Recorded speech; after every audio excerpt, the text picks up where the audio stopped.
Mike, I'm not on a cell phone. I got two things to say. Yankee baseball, go Kansas City. Go Kansas City this weekend. And I tell you, after that wonderful 15 minutes that you did, which I don't know what to add to it, I'm also staying for 5 more years. Don't ruin it now. They got too many good stories out of it. Oh, my, they did. They got a lot of stories. Listen, I think the two things that I need to address is that there's this lingering thought that I'm leaving because of you and I not getting along. And that is not the reason. I know you know that. I called you Wednesday night to tell you that again. I know you know that. And I think the audience is a little hesitant. They think that maybe I'm leaving because you and I were fighting in the spring. That's not it. 48, it's time for a little change for me personally. I think this will both do us a little good. I think you'll do very well. I can tell you a challenge. Looking forward to it. You know, whatever I decide to do, and I haven't yet quite. I mean, listen, you know, sooner or later you're going to find out what I'm going to do. But I think that I just need a little challenge in my life, a little something different. I just think that it was the right move at the right time. Now, I don't know how to handle what you just said there because you did a wonderful job. I feel basically the same way you do. I mean, I love that talk show. I love those fans. You love the fans, too. Everybody says Chris loves the fans. Mike loves the fans. I sat there for all those years. I saw you sign all those autographs. I mean, you love the fans. And I love the fans, too. So I'm going to miss that. I'm going to miss the hotness of that New York topic, which you and I really got into, whether it would be, you know, Piazza. I was thinking about that today. Lenny Dykstra a long, long time ago for Samuel. I mean, a million things that you and I have done. Even the tragedy of Corey Lytle. I mean, a million things. I'm going to miss all that. And this is a very, very tough call. This was not a decision that was made because, you know what, I don't like FAN. FAN's not treating me well. Mike and me are fighting. That's not it. I just felt at this point in time, I just felt right now it was time to try a little something different. I think it will help the both of us in a lot of ways. There was many a year that you and I were on. We did a wonderful show, and I think that people who thought the show had reached its peak, I don't even believe that. I think you and I did a good job in the spring despite our problems. I think that you and I, with the big moment, were still as good as anybody. People don't realize how long 5.5 hours is. I know Mike. He knows me better than Mike knows Roe and better than I know Jeannie. I mean, the bottom line. Mike knew me before he knew Roe. Before he had 3 kids, I knew Mike. Before I had 4 kids, and knew my wife. So,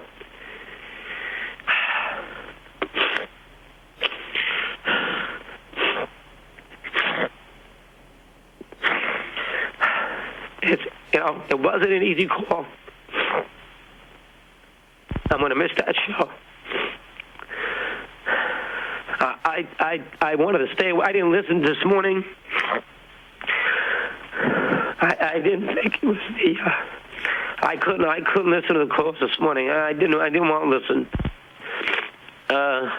You know, Dog, one guy today said, because I'm going to break the mood here because you're going to make me cry and I'm never going to forgive you. But one guy said today that we were like the breakup of the Beatles, Eddie told me when we walked in. But Eddie said, be comfortable because the guy said you were John. And I said, oh, good, as long as Dog was Ringo. Yeah. And that's something that people don't realize. Your wit, people do not realize. I don't want to get too maudlin, but boy, you are funny. I mean, you are funny. I mean, your wit is superb. And you and I learned how to handle. Don't forget, you had really basically, gone through a CBS scenario with Brent and all those games that you went to. I went to the radio scenario. So we came from 2 totally different backgrounds. They threw us together. I give Mason credit for that. They threw us together, and Mark Mason, that is the old program director, threw us together, had us do let's go in there and do it. That's not that easy. People don't realize it's not that easy. And, again, we had our moments. I'm going to miss Chernoff. I know Chernoff's probably very mad at me right now. I'm going to miss Spitzy. Yeah, Dog, you're going to miss me. You don't even know it. I'm going to miss you. and I'm going to miss Dog. I'm going to be a month from now. I'm going to be saying, boy, you know what I'm going to say to my wife? I really miss Dog. And she's going to say, get out of the house. Ginny say, what are you, nuts? Get out of here. Exactly right.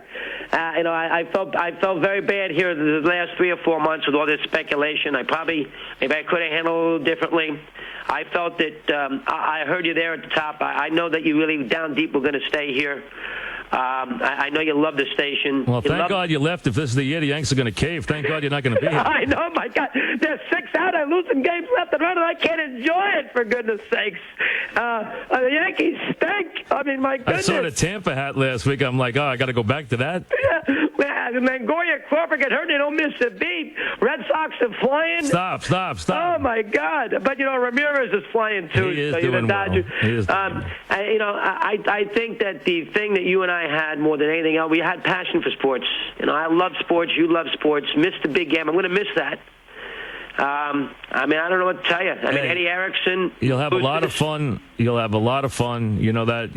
Listen, you did this with your eyes open. You know what you're getting into. I think you'll have a lot of fun. I don't think there's any question. You know what? You will have a great time doing what you do. You know that you did this, and I can never pay you back for these 19 years. It's been that good. It's something that I could never even have dreamed of, having 19 years like this. I don't think we ever thought we were going to last 19 years. About 19 days. Ago. I didn't think we'd last 19 days. Exactly. And we wound up lasting 19 years on top. And listen, just the reaction from the fans tells you that we did something that they're going to remember for a long time. So, and listen, you're young. You're going to have a lot of years left doing a lot of things. And you know what? I'm not going anywhere either. So you got a lot more career ahead of you. But I got to hit a lot of tennis balls. I got to, if it wasn't for our success, Shorehaven. And by the way, at Shorehaven, and they begged me to say this, so I'll say it now. Go ahead.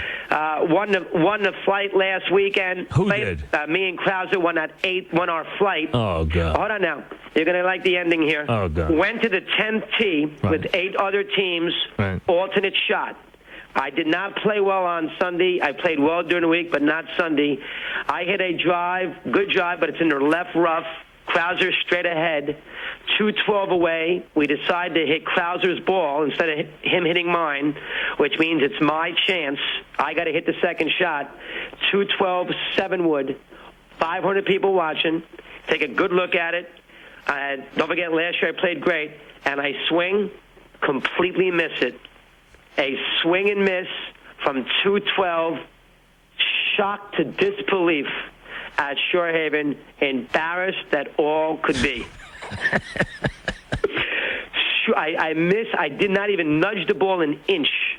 I couldn't make believe it was I couldn't even make believe it was a practice swing. Oh, I would have tried. Oh my God, that was a disaster. I would have tried. I would have stepped back and swung again. Oh my God, they've been all killing me down here, and I tell you, I've been successful over there. I went to tennis and everything. I think they all enjoyed me taking a smack and doing badly. They said, make sure you and Mike talk about this on Monday. Little did they know that wasn't going to be on Monday, so I figured I'd get it in now. But besides all that, the aspect of all that success that you and I have been able, I can play golf, I can play tennis, I can go to the Jersey Shore, I can buy these big houses that you like to kid me about. You can do your thing. I can have 4 kids, and if I want to send them to sleepaway camp or day camp, or if I want to send them to have golf lessons, or if I can do all those things, which I wasn't going to be able to do 19 years ago.